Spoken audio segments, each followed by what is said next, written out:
The metallic screech of packing tape was a brutal soundtrack to the desecration of my life, each rip echoing through the childhood bedroom I was now haunting. I watched, a ghost in my own home, as Mom, no, Jiao Mei, sealed another box. Donation! The thick black marker screamed, the letters a final, dismissive wave to my college trophies, the photo albums capturing 23 years of my existence, every tangible piece of evidence that Lin Wei had ever drawn breath within these walls. My debate team captain award? The one she practically built a shrine for? I fumed, a powerless, invisible inferno. And the pictures from Dad's fishing trips? She always said she hated fishing. The audacity was breathtaking. This calculated erasure, this cheerful destruction, it was a performance, and I was its unwilling, unseen audience. My decision formed in that instant, cold and hard as diamond. She would not succeed. I would not be deleted. The cloying scent of her cheap jasmine perfume, a fragrance I'd always associated with forced smiles and thinly veiled criticisms, mingled with the dry, papery smell of cardboard dust, making my spectral stomach clench. Jiao Mei hummed, a cheerful, off-key tune that grated against the raw edges of my fury. She moved, with a light, almost girlish step, completely oblivious to my presence in the doorway, to the silent, screaming revenant witnessing this betrayal. How can she hum? I wondered, the sound a perverse counterpoint to the methodical dismantling of my past. Is there truly no flicker of conscience? No residual love for the daughter she raised? Each cheerful note felt like another shovel of dirt on my premature grave. My hands, insubstantial as they were, shook with a rage so pure, so potent, it felt like ice water injected directly into my ethereal veins. The chill was a familiar echo of the cold that had claimed me in that sterile hospital bed. She thought I was still there, wasn't she? Succumbing, fading away from the tragic accident that she and her loathsome husband Chen Gang had so meticulously orchestrated. An accident, I spat inwardly, the word of vile taste on a tongue I no longer possessed. They left me to die, convinced their little problem would just disappear.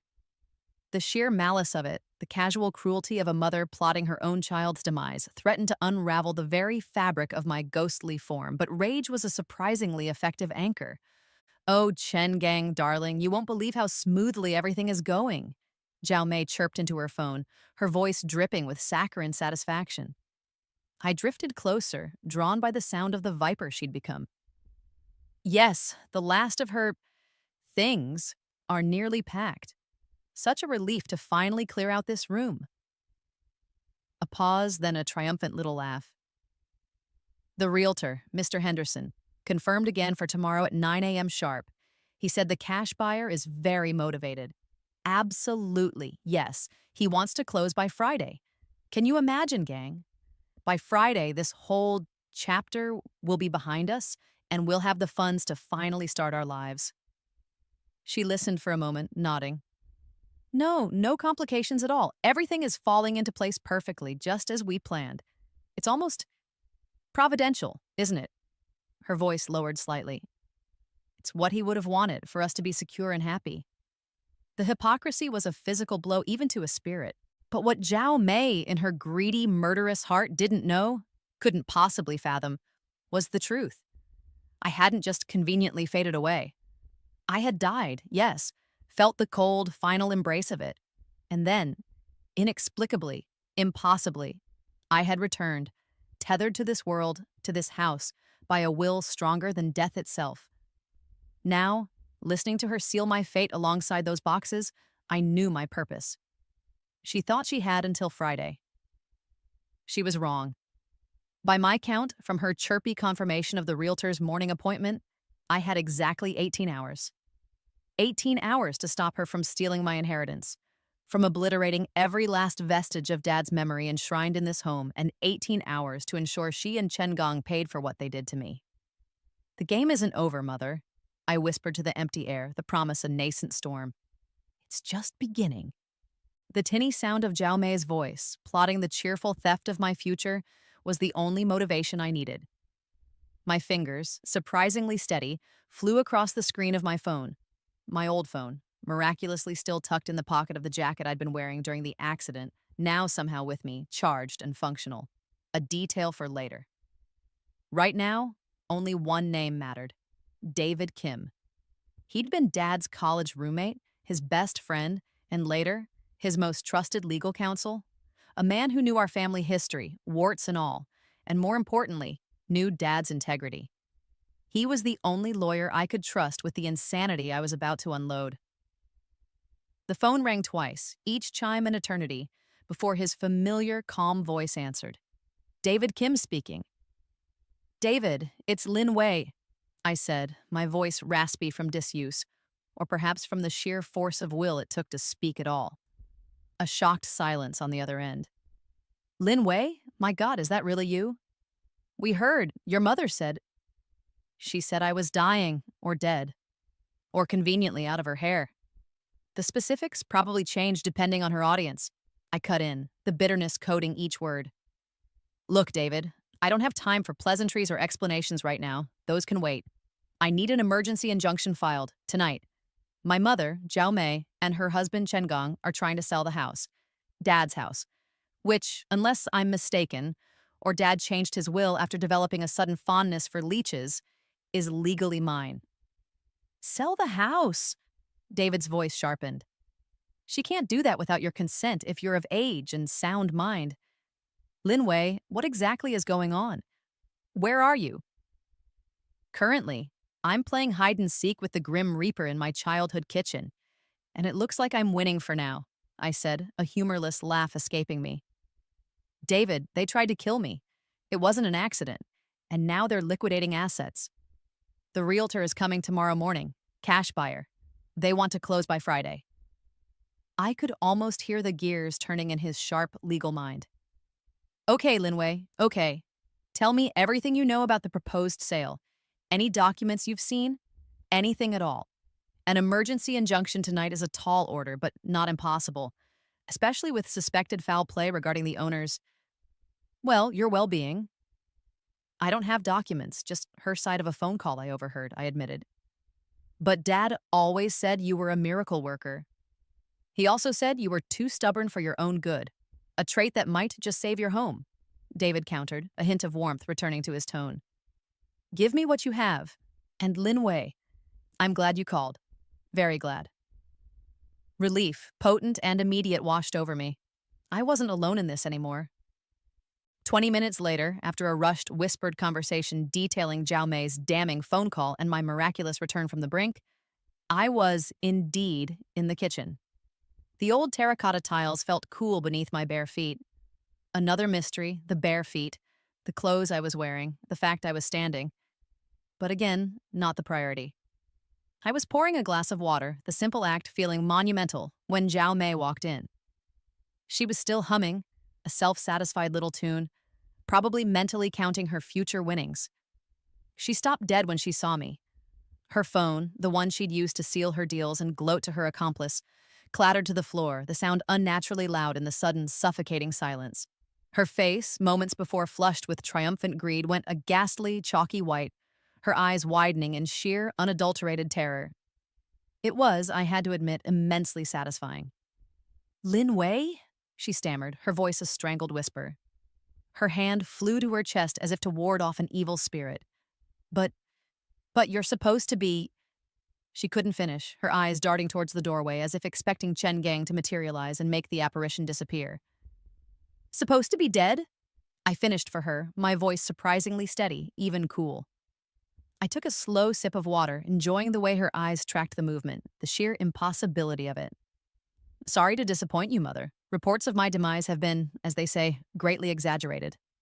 I even managed a small, chilling smile. Though I must say you don't seem particularly thrilled by my miraculous recovery. One might almost think you preferred me. Incapacitated. Just then, my phone buzzed on the counter, a welcome interruption to Jiao Mei's sputtering attempts to form a coherent sentence. It was a text from David. Got it, Lin Wei. Strong preliminary case. Judge Henderson is on emergency duty tonight. He knew your father. More importantly, I found the primary conveyance clause in your father's original will, the one Jiao Mei conveniently updated after his death. Article 4, Section B. Upon my daughter Lin Wei's 24th birthday, full unencumbered title of the property. shall automatically transfer to her, irrespective of any subsequent marital status of my own or guardianship arrangements for Lin Wei prior to this date. Ring any bells, Lin Wei? When was your birthday? My heart leaped. Yesterday. My 24th birthday was yesterday. While I lay in that hospital bed, hovering between worlds, the house had legally, irrevocably become mine. Zhao Mei had never mentioned that clause. She'd always spoken of the house as part of the estate, something to be managed and eventually, as it now seemed, sold for her benefit. She knew, I murmured, the pieces clicking into place. She had to sell it before anyone realized I'd turned 24 and the title had automatically transferred. My accident wasn't just about getting rid of me, it was about the timeline. I looked up at Zhao Mei, who was now trembling, her face a mask of dawning horror and something else. Guilt. Or just fear of getting caught. You seem agitated, Mother, I observed calmly. Bad news? Or perhaps you just remembered an important date you forgot to celebrate. Before she could respond, Chen Gang stormed into the kitchen, drawn by the sound of his wife's dropped phone, or perhaps by the sudden cessation of her cheerful humming. His face was already flushed, his eyes narrowed with irritation. May, what's taking so long? Did Henderson call back about the... He stopped short, his gaze falling on me. The irritation morphed into disbelief, then into a wave of crimson fury that seemed to start at his thick neck and climb all the way to his receding hairline. Unlike Zhao Mei's fear, Chen Gong's reaction was pure, undiluted rage. You! He snarled, his voice a low growl. He took a menacing step towards me, his fists clenching. You little bitch! You were supposed to stay in that hospital. You were supposed to be... gone? I supplied, standing my ground though my heart hammered against my ribs. Out of your way so you could pilfer my father's legacy? So you could cash in his memory like a lottery ticket? My voice didn't waver. The fear was there, a cold knot in my stomach, but the righteous anger was stronger. As he lunged, not towards me, but perhaps towards the phone to call off the sale or his lawyer, I held up my own phone, David's text still glowing on the screen. Then, with a deliberate slowness, I reached into the pocket of the borrowed paramedic's jacket I found myself in and pulled out a sheaf of freshly printed papers David had emailed for me to print from the old library printer, the one Dad insisted on keeping functional. Looking for these, Chen Gong? I asked, my voice ringing with a triumph I didn't entirely feel but projected with all my might. Courtesy of David Kim and a very understanding night duty judge, it's an emergency injunction. Consider all property transactions frozen. His face, if possible, got even redder. The sound he made was somewhere between a choked gasp and an animalistic snarl. For the first time since I woke up in this nightmare, I felt a sliver of control. The game had definitely changed. The county courthouse waiting room was a symphony in beige and muted anxiety, filled with the shuffling feet and nervous coughs of people waiting for their slice of justice, or injustice, as the case might be. I sat beside David Kim on a hard plastic bench, the injunction papers clutched in my hand like a talisman. Across the hall, Zhao Mei, Chen Gong, and a weaselly-looking man in an ill-fitting suit, their lawyer, presumably, were huddled together, a little island of frantic energy.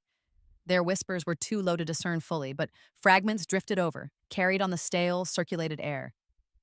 Completely blindsided, Chen Gong's angry rumble. No legal standing, she abandoned the property. The lawyer's reedy assurance, lacking any real conviction. Then Zhao Mei's tearful, fretful whine. What if they believe her? What about the money from Henderson? David leaned closer. Don't let them get to you, Lin Wei, he murmured, his voice a calm anchor in the turbulent sea of my emotions. They're scrambling. That's good. Stick to what we discussed. The truth is your strongest weapon. Truth and a well-timed bombshell or two, I muttered back, a grim smile touching my lips. Dad taught me to always have an ace up my sleeve. He certainly did, David chuckled softly, though I doubt he envisioned it being used quite like this. Ready? I took a deep breath. As I'll ever be, let's make him proud, David. He squeezed my shoulder briefly. That, Lin Wei, is a certainty. My gaze drifted back to my mother. She looked older, somehow diminished without her usual veneer of self-assured matriarchy. There were dark circles under her eyes, and her hands twisted a tissue into knots. For a fleeting second, a pang of something almost like pity resonated, but it was quickly extinguished by the memory of the packing tape, the donation boxes, the cold calculation in her voice as she plotted to erase me. No, there was no room for pity here. Only resolve. Case number 2025 CV0714, Lin versus Zhao and Chen. A bailiff's voice, devoid of inflection, cut through the waiting room hum. Courtroom 3B, Judge Mariana Fletcher presiding. This was it. We rose, David giving me an encouraging nod. As we walked towards the courtroom, I could feel Zhao Mei's eyes burning into my back. A mixture of fear and, dare I say it, a sliver of maternal shock that I, her supposedly fragile daughter, was actually going through with this. Chen Gong just looked like he wanted to throttle someone, preferably me.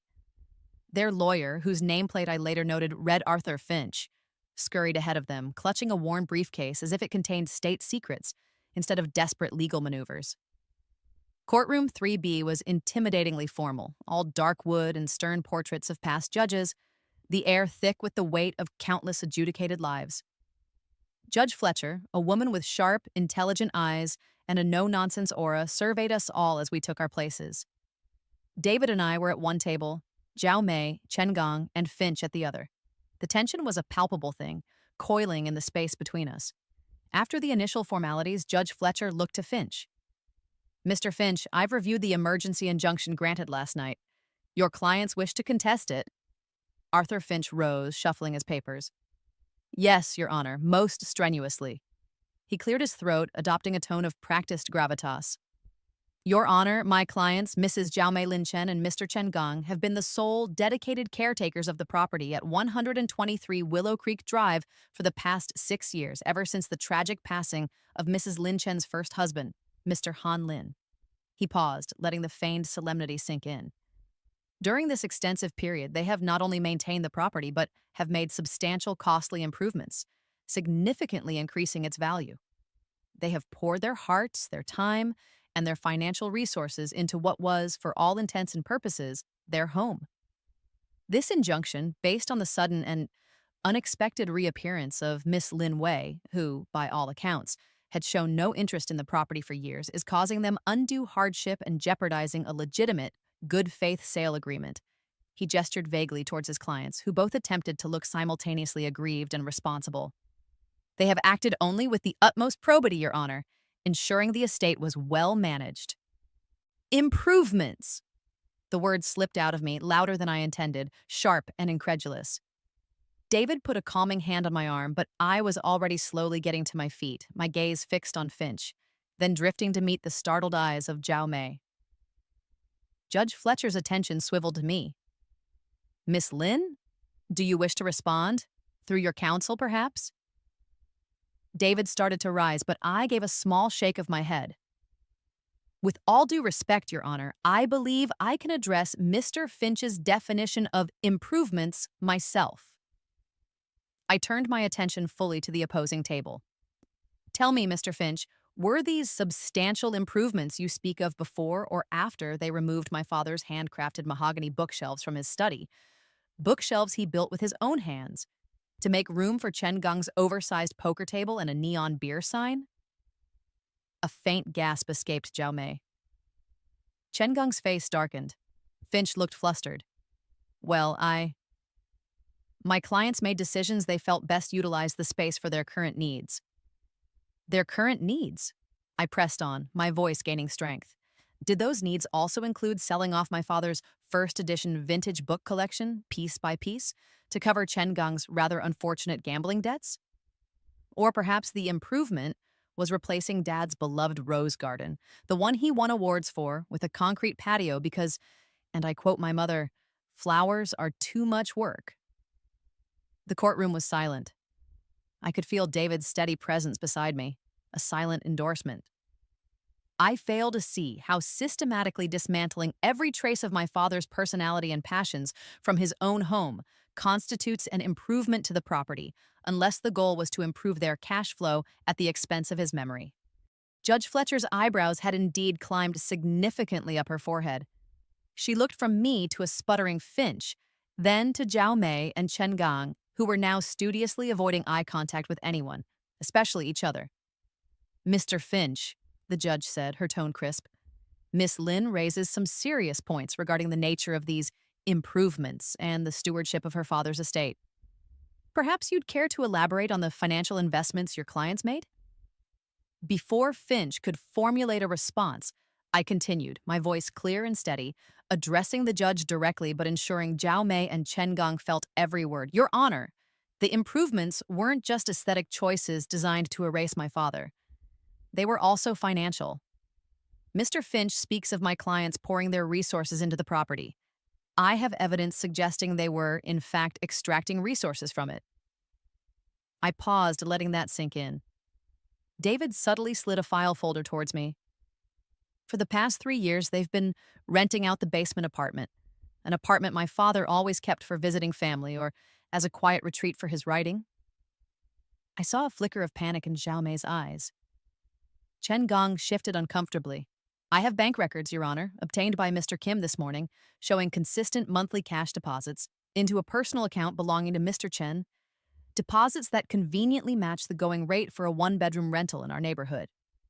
Income, I might add, that legally belongs to my father's estate, and by current standing, directly to me. Income that was never declared, never reported, and certainly never used for the benefit of the property itself." The silence in the courtroom was now absolute, broken only by the almost imperceptible hum of the fluorescent lights overhead. Every eye was on Zhao Mei and Chen Gong. Chen Gang looked like a cornered animal, his face mottled with rage and fear. But it was Zhao Mei's reaction that was most telling. Her carefully constructed composure had shattered. The color drained from her face, leaving it a sickly, pasty gray. Her mouth opened and closed silently like a fish gasping for air. She knew. She knew I had them. The secret tenant, the clandestine cash flow, the years of quiet deception. It was all out in the open, exposed by the daughter they had tried to silence permanently. Her eyes met mine, and in their depths, I saw not just the terror of discovery, but the dawning, horrifying realization that the game was truly up. The carefully built house of cards, constructed from lies and greed, was collapsing around her. Her gaze dropped to her twisting hands, the fight visibly seeping out of her. For the first time, I felt a cold, hard certainty. I was going to win this. The house, Dad's memory, my stolen future. I was going to get it all back. Judge Fletcher's gaze, sharp and discerning, moved from Zhao Mei's crumbling facade to Chen Gong's barely suppressed fury, then to my own steady resolve, and finally to the documents David had presented. "Mr. Finch," she began, her voice leaving no room for argument, "while the complexities of family dynamics and estate management are often fraught, the evidence regarding the undeclared rental income from the basement apartment, coupled with Miss Lin's testimony regarding her automatic inheritance rights upon her 24th birthday, a date which, I note, has just passed, is compelling. Furthermore, Miss Lin's detailed recollections regarding the alterations to her father's study and the disposition of his personal effects raise serious questions about your client's true intentions as caretakers." Finch opened his mouth, a protest already forming, but the judge silenced him with a raised hand. "Therefore," she continued, her voice resonating with authority, "the emergency injunction granted last night will stand. All proposed sales or transfers of title for the property at 123 Willow Creek Drive are hereby frozen pending a full investigation into the administration of Mr. Han Lin's estate and the circumstances surrounding Miss Lin Wei's incapacitation." A gavel rap, sharp and final, punctuated her words. "A hearing will be scheduled to review these matters in detail. I expect full cooperation from all parties." She then fixed Zhao Mei and Chen Gang with a steely look. "And I would strongly advise Mr. Chen and Mrs. Lin Chen to secure counsel who is thoroughly versed in estate law and fiduciary responsibilities. Mr. Finch, you may have your work cut out for you." David squeezed my arm gently. "We did it, Lin Wei," he whispered, relief evident in his voice. "This is a significant win." "It's a start, David," I murmured back. a knot of tension easing in my chest, only to be replaced by a chilling premonition as I saw the look on Chen Gong's face. He wasn't just angry, he was incandescent with a rage that promised retribution. As we filed out of the courtroom, Zhao Mei was weeping openly now, dabbing at her eyes with a crumpled tissue, her earlier defiance gone. Finch was attempting to console her with platitudes that clearly weren't working. "It's an outrage, a travesty of justice," he muttered, loud enough for us to hear. "Don't worry, Mei, we will appeal this. She won't get away with these slanderous accusations." Chen Gong, however, was eerily silent, his eyes, like chips of obsidian, fixed on me. We stepped into the echoing corridor, the courthouse buzz a distant hum. "He's not taking this well," David observed quietly, his gaze flickering towards Chen Gong, who was now striding purposefully towards us, his wife and lawyer trailing in his wake like flotsam. "Stay behind me, Linwei." But it was too late. Before David could position himself, Chen Gong was upon us, his hands shooting out, fingers like iron bands closing around my upper arm. I flinched, a gasp escaping me as pain shot through my bicep. "Fine," he snarled, his face inches from mine, his breath reeking of stale coffee and malice. "You want to play hardball, you little ghost? You think you've won because some judge gave you a piece of paper." His grip tightened, and I could feel a bruise already forming. Zhao Mei cried out, "Chen Gong, no, not here." "Shut up, Mei," he barked without looking at her. His eyes, burning with a terrifying intensity, bored into mine. "You want to know about this house? About your precious daddy?" He practically spat the words. "You think he was some kind of saint, leaving you this shrine?" He laughed, a harsh, ugly sound. "Let me tell you, there's more to this house, more to your sainted father than you could ever imagine. He wasn't the man you think he was." "You want the truth? I'll show you the truth. Let me show you what your precious daddy really left behind." He gave my arm a vicious shake. "Then see how much you want this damn house." David stepped forward, his voice firm. "Chen Gang, release her immediately, or I'll have the bailiff add a salt to your growing list of problems." Chen Gong's eyes flickered to David, a sneer twisting his lips, but then surprisingly his grip loosened, and he shoved me back a step. "You want to know?" he repeated, his voice dropping to a conspiratorial, venomous hiss. "Come home. I'll give you a private tour, a real look at the estate." His words, dripping with insinuation, hung in the air long after he and a now thoroughly cowed Zhao Mei, along with a pale Finch, retreated down the corridor. My arm throbbed, but it was the chill his threat had sent down my spine that truly unnerved me. "What did he mean, David?" I asked, rubbing the tender flesh. "What could he possibly show me about Dad that would—" "What?" "It's a bluff, Linwei," David said, though his eyes were troubled. "He's cornered, lashing out, trying to intimidate you, to make you back down." But the way he said it, what your precious daddy really left behind, it felt personal, like he knows something I don't, something that could change everything. My mind raced. Dad? A secret? It was unthinkable.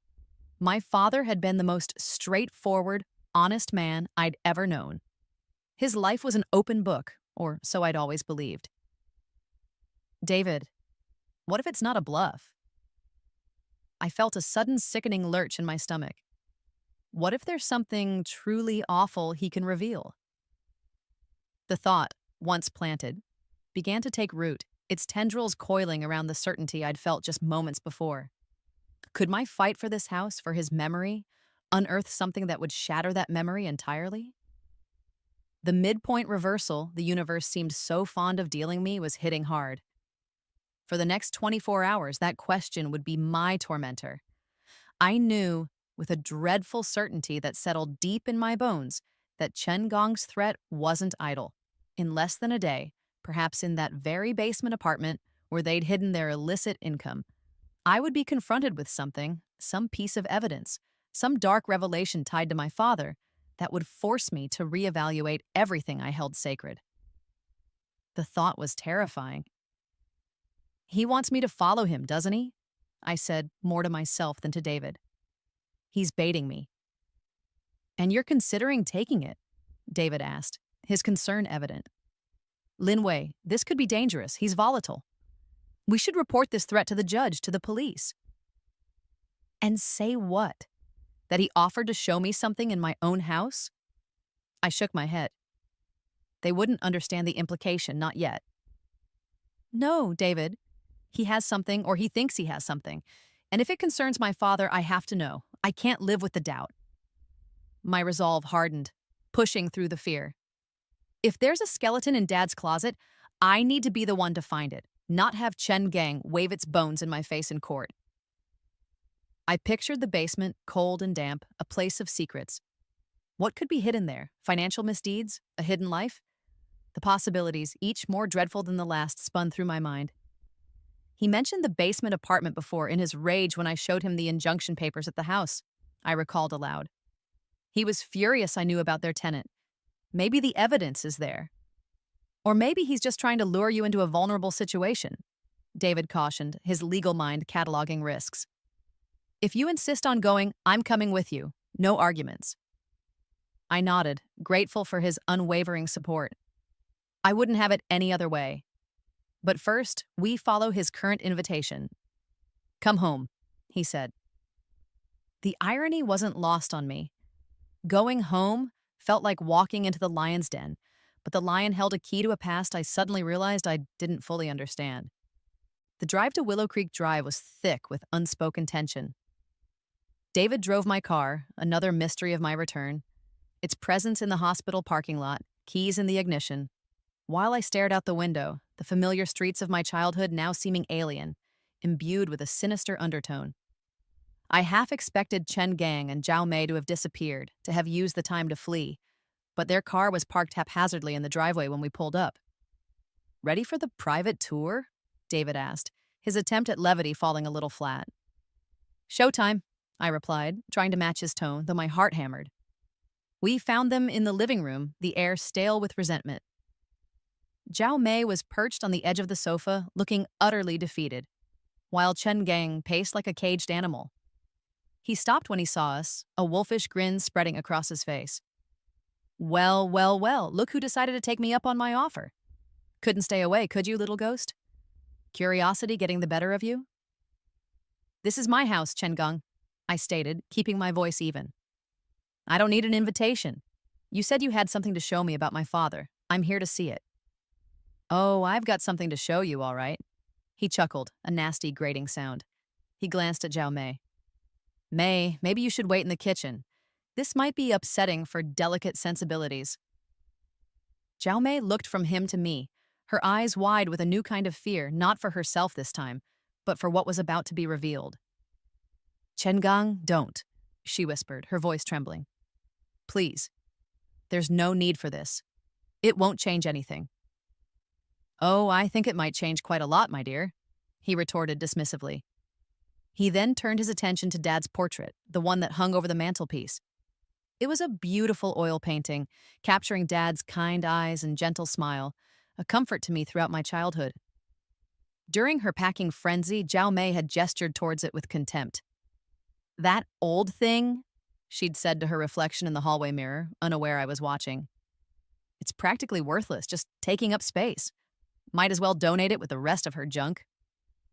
Now, Chen Gang walked towards it, a strange, triumphant gleam in his eye.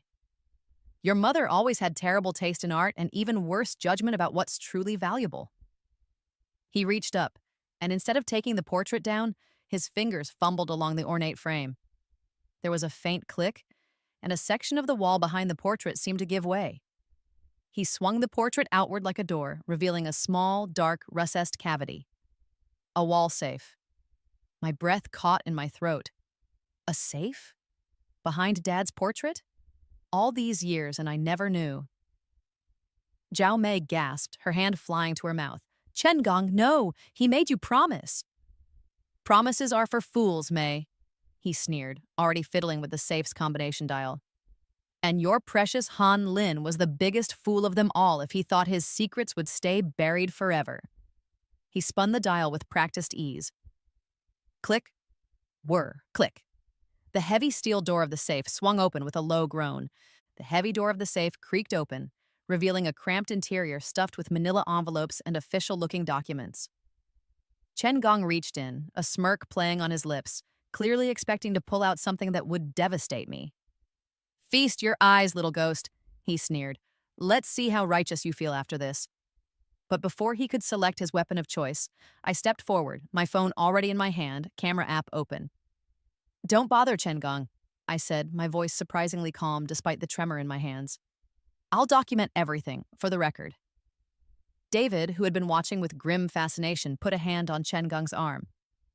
I think it's best if Miss Lin examines these herself, don't you? Under my supervision, of course.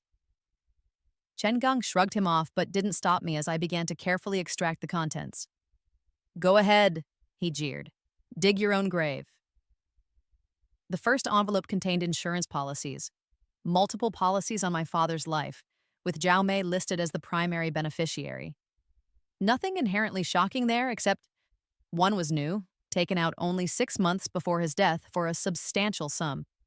And stapled to it was a change of beneficiary form, dated just 2 weeks before his fatal heart attack, removing me as a secondary beneficiary and making Zhao Mei the sole recipient. My blood ran cold. What is this? I whispered, holding up the form. Zhao Mei, still hovering near the doorway, refused to meet my eyes. Chen Gong just grinned. Smart business, that's what that is. Planning for the future. The next was a series of bank statements for an offshore account I'd never known existed, with large, unexplained withdrawals in the months leading up to Dad's death, all signed off by Zhao Mei using power of attorney. Then, tucked at the very back, was a thick, sealed envelope addressed to me in Dad's familiar, elegant script. My hands trembled so violently I could barely hold it. Across the front, he'd written, For Lin Wei, to be opened only if something happens to me. A date was scrawled beneath, 1 week before he died. Oh, Dad, I breathed, a wave of nausea washing over me. Insurance policies, changed beneficiaries, secret withdrawals, a final letter. This wasn't an accident. This was a carefully orchestrated plot. My father hadn't just died, he'd been murdered. And the people responsible were standing right here in this room. I began photographing every single page with my phone, the clicks of the camera shutter unnaturally loud in the suffocating silence. Each photo was another nail in their coffins. Life insurance payout directly to Mom, check, I narrated in a low, shaking voice, more for myself than for them. Secondary beneficiary removed, check. Offshore account drained, check. A letter from Dad written a week before his heart attack. I wonder what secrets that holds. Zhao Mei must have seen the terrible understanding dawning in my eyes, the shift from bewildered grief to cold, hard certainty. She saw the photos accumulating on my phone, undeniable proof of their scheme. Panic finally galvanized her into action. No! She shrieked, lunging towards me, her hands outstretched, not in a motherly embrace, but like claws aiming for my phone. You don't understand what you're doing. Give me that. David moved to intercept, but she was surprisingly fast, fueled by desperation. I sidestepped her clumsy attack, holding the phone high above my head. Oh, I think I understand perfectly, Zhao Mei, I said, the name tasting like ash in my mouth. The mom I knew, the one who baked cookies and helped with homework, had been a phantom, a carefully crafted illusion.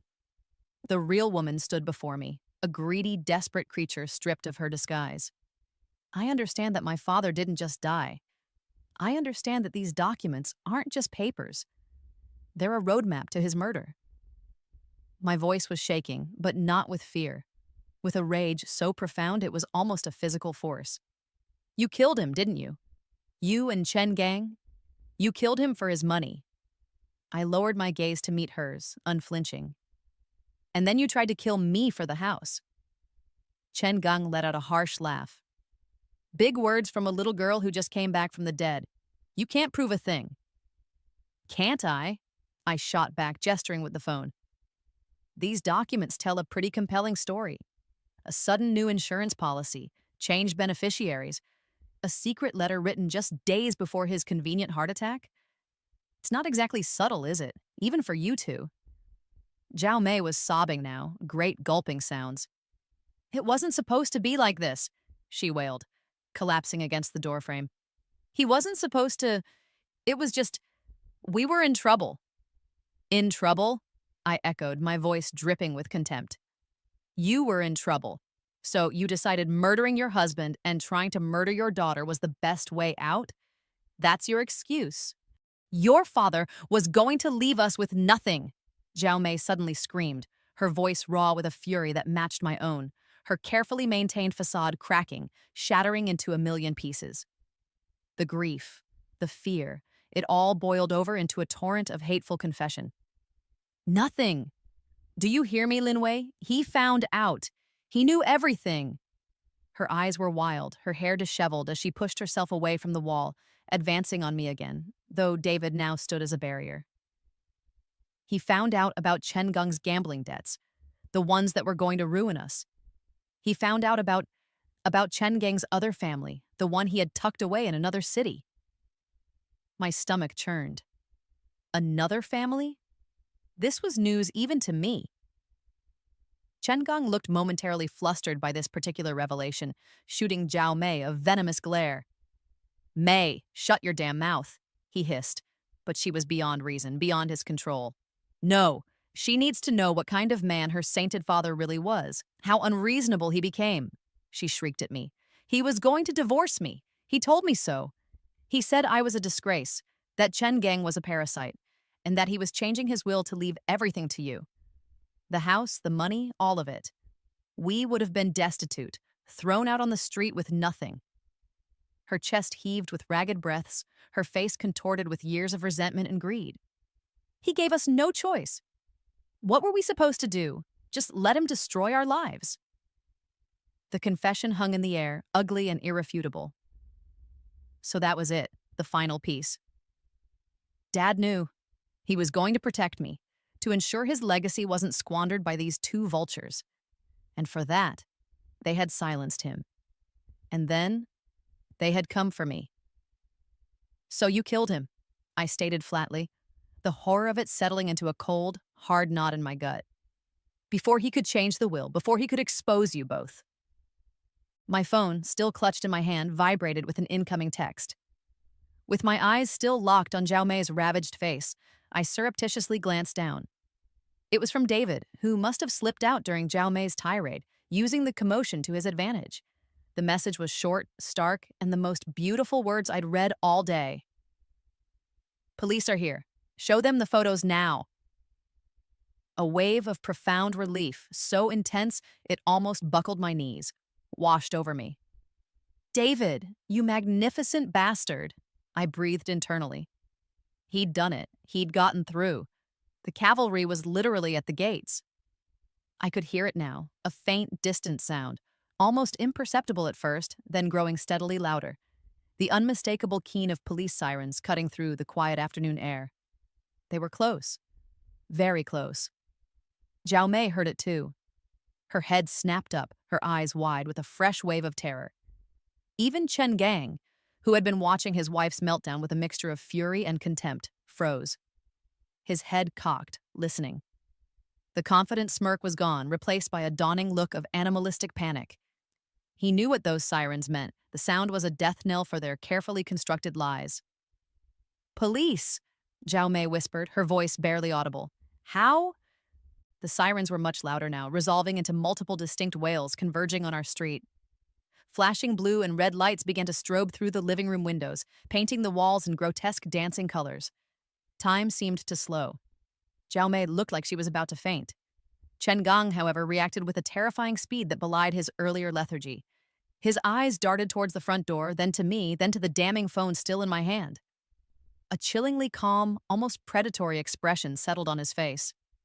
He wasn't going down without a fight. You shouldn't have come back, little ghost, he said, his voice a low, dangerous growl. You've ruined everything. He took a step towards me, and his right hand moved deliberately, purposefully towards the inside of his jacket. My blood turned to ice. A gun. He had to have a gun. My mind raced. The police were outside, but they weren't inside yet. Between Chen Geng and me were only a few feet of Persian carpet.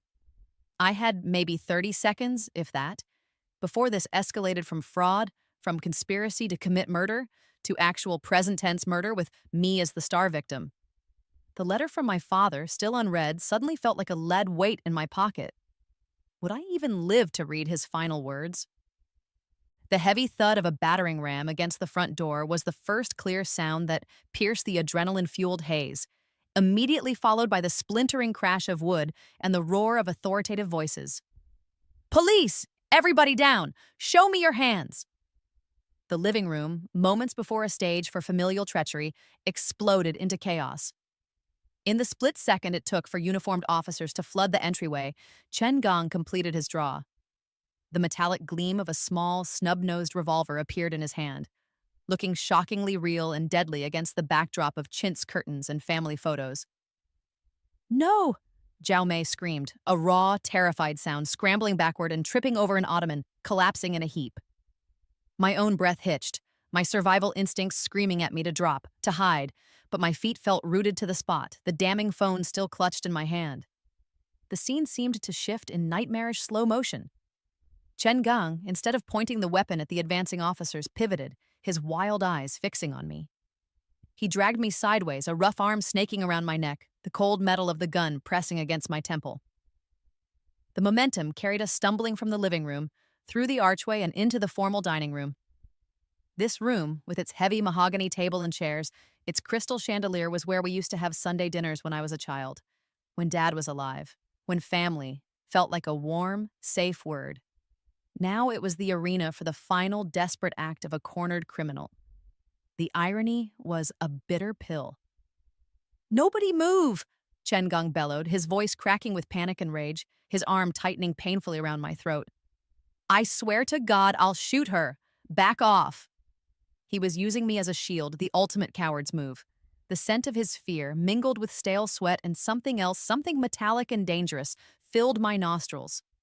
"He's got a hostage!" An officer yelled from the living room, the sound slightly muffled. "Armed suspect with hostage in the dining area." "Drop the weapon, now!" A commanding voice cut through the cacophony. A tall officer, shield up, service weapon aimed steadily, stood framed in the dining room doorway, his partners fanning out behind him. Chen Gang's eyes, wide and bloodshot, darted between the officer and me, his chest heaving. The gun trembled against my skin. "Stay back!" he shrieked, his voice hoarse. "She's going to destroy everything. Everything we built. You don't understand what it's like to have nothing, to be pushed into a corner with no way out."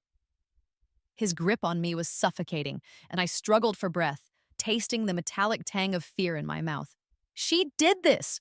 Coming back from the dead, poking her nose where it didn't belong. We had a plan, a good plan. "Son, there's no plan that ends well with you holding that gun," the lead officer stated, his voice remarkably calm despite the lethal tension. "Whatever you think she's done, whatever you think you've lost, you're about to lose a whole lot more if you don't put that weapon down. Your life, for starters." "My life?" Chen Gang laughed, a ragged, broken sound. "My life was over the minute she walked back into this house. She's taken everything. The money, the house, our future. We worked for years to build something, anything, after he left May with practically nothing but debts." This was a new lie, a desperate attempt to reframe their greed as victimhood. "Your father!" He spat, his face contorting as he addressed me, though his eyes were on the police. "He was a cruel man under all that saintly pretense. He controlled everything, even from the grave." The officer took a slow, deliberate step into the room. "None of that matters right now, son. What matters is that gun in your hand and the young lady you're threatening. Let her go. We can talk about this. There's always a way to talk." "I know exactly what it's like," I choked out, the words rasping past the pressure on my throat. My voice was quiet, barely a whisper, but it cut through Chen Gong's tirade and the officer's careful negotiations. All eyes, even Chen Gang's, momentarily flickered to me. Despite the gun at my head, despite the terror that threatened to paralyze me, a strange calm settled over me. This was my stage now. "I know what it's like to have nothing, Chen Gang, to feel like everything has been stolen from you." I took a shallow, painful breath, and then, with a recklessness born of having already faced death once, I did the unthinkable. I pushed slightly against his hold, not enough to break free, but enough to turn my head, to look him as directly in the eye as I could. "I died alone in a hospital bed, I said, my voice gaining a little strength, each word imbued with the chilling memory. Gasping for air, wondering why my own mother hadn't come to visit me one last time. Thinking I was utterly worthless, completely unloved, a piece of forgotten trash. The raw honesty of it seemed to stun him into momentary silence. Even the lead officer paused, his gaze softening almost imperceptibly. I lay there, Chengang, and I had nothing. No future, no family, not even a memory of kindness from the woman who gave me life. So don't you dare tell me I don't know what it's like. My quiet words, laden with the weight of my ordeal, seemed to hang heavy in the opulent dining room, a stark contrast to his loud, self-pitying rage. The gun against my temple didn't waver, but something in his wild eyes flickered. Confusion, perhaps even a sliver of dawning shame. Or maybe I was just projecting. But you came back! The wail came from the direction of the living room. Jiao Mei, she must have crawled or been helped to her feet. I couldn't see her, but her voice, thick with tears and despair, was unmistakable. It sounded like she was just outside the dining room archway, perhaps cowering behind an overturned chair, as the outline had so presciently suggested. "You didn't stay dead?" she sobbed, her voice a pathetic counterpoint to the tense standoff. "You came back, Lin Wei, and now everyone will know. Everyone will know what we did. Oh God, what have we done?" Her confession, blurted out in a paroxysm of fear and guilt, was an unexpected gift. The officers in the doorway exchanged glances. This was better than a signed statement. "It's over, May!" Chen Gong snarled, his attention momentarily diverted, his grip on me tightening again. "Shut up! You're not helping!" "But it is over, Chen Gang!" she cried back. "Don't you see? She knows everything. They'll lock us up forever. Our lives, everything we planned. It's all gone because she didn't die." Her words, meant to lament their fate, only served to incriminate them further. "She's right, Chen Gong," I said, my voice still quiet but firm. "It is over. And yes, Mother, everyone will know." I could feel his hand, the one holding the gun, begin to tremble against my skin.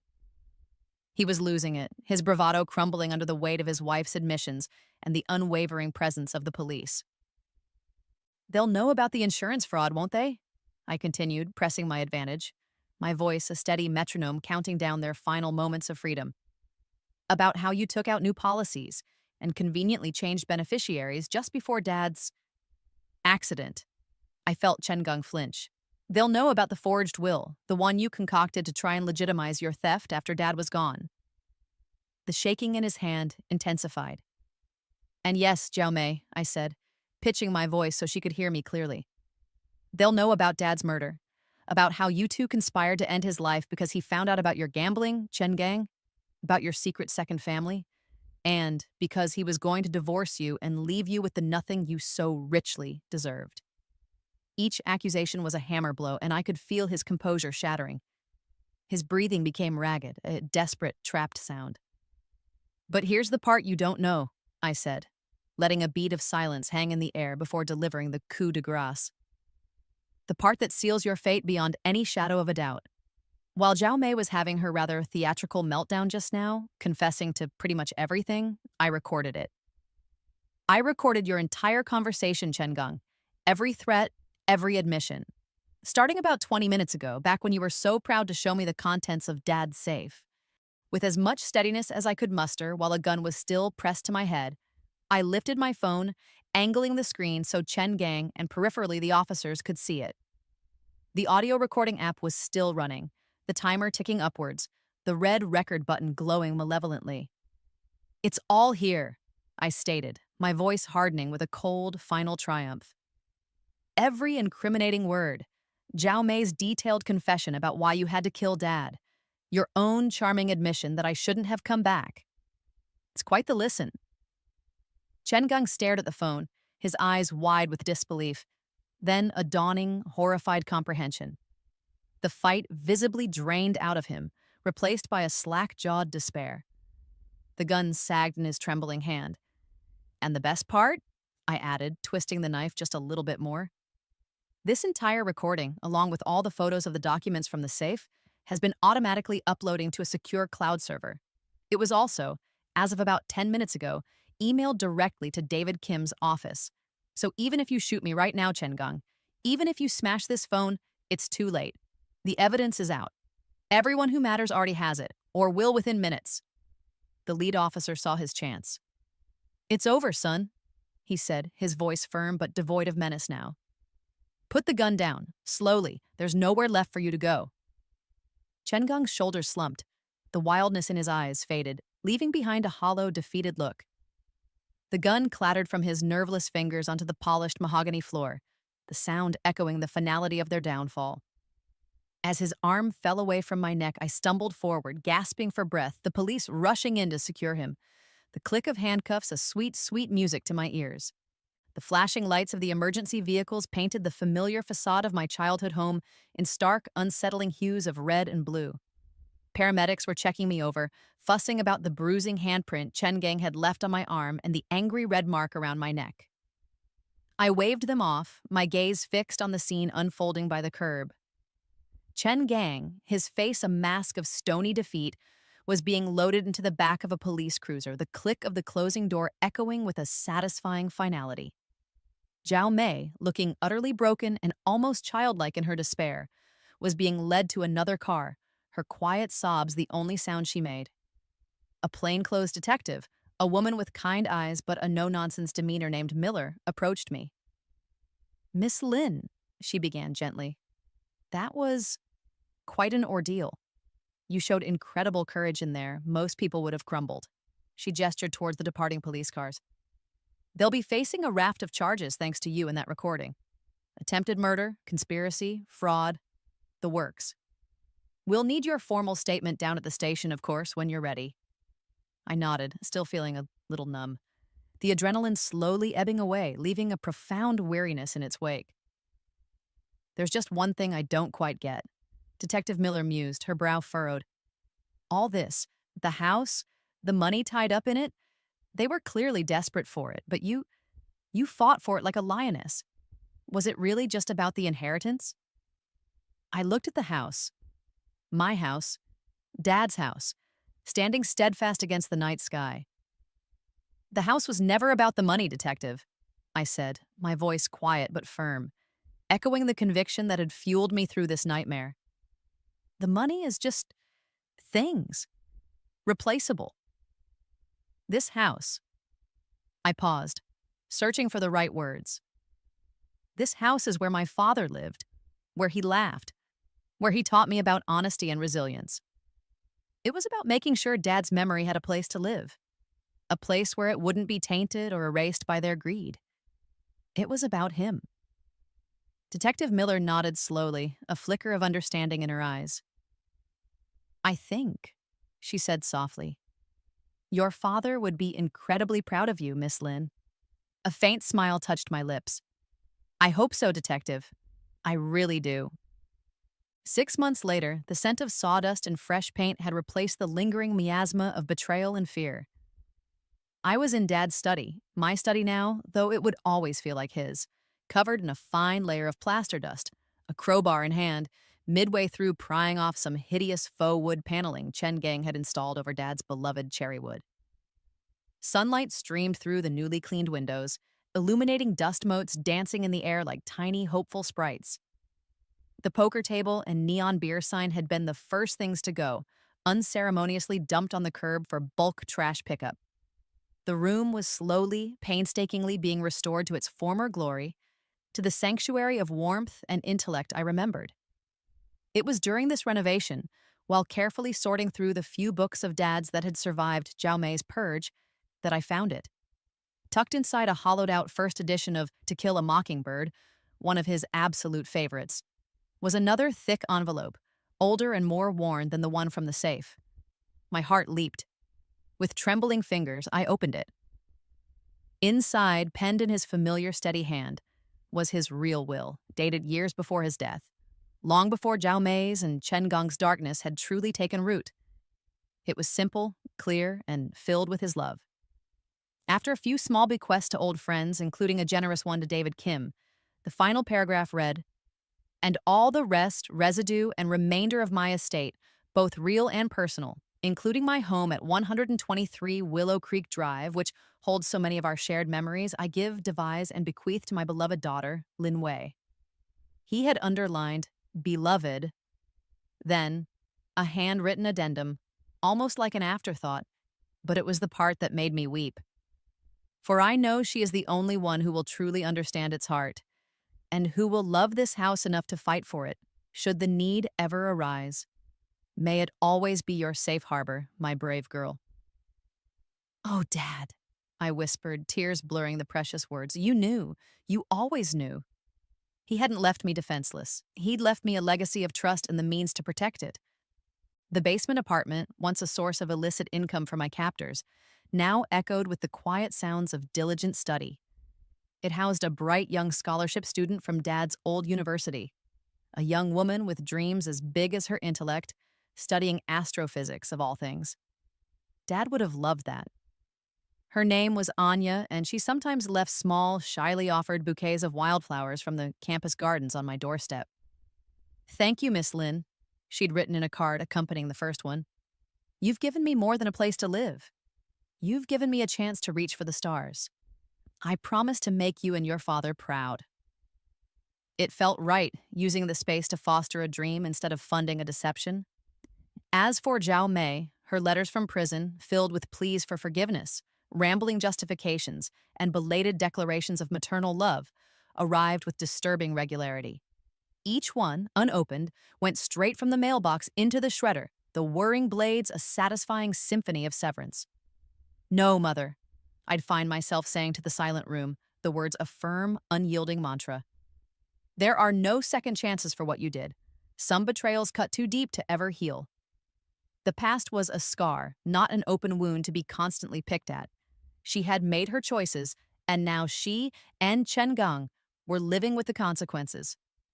My choice was to move forward, to rebuild, to honor the legacy of the man they had tried so hard to erase.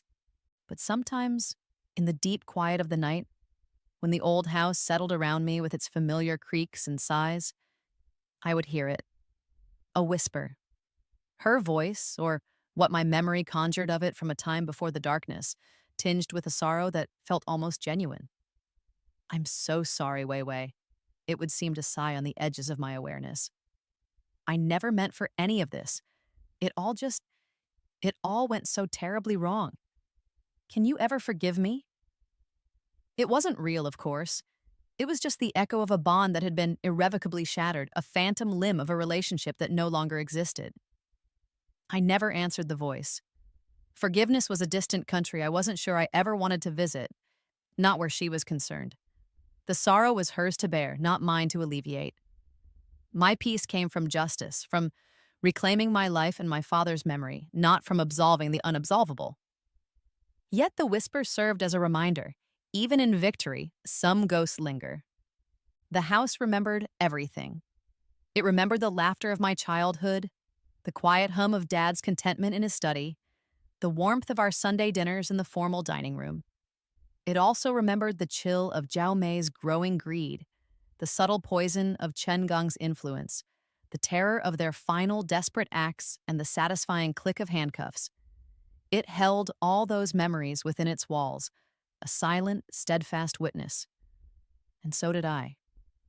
I remembered the love, the betrayal, the fight, and the slow, painstaking journey back to myself. And I will ensure, I whispered to the quiet, moonlit study, my hand resting on Dad's old oak desk, that neither of us ever forgets the truth. Not ever. The house and I would carry the story forward, a testament to survival, to justice, and to a love strong enough to literally bring someone back from the brink to fight for it.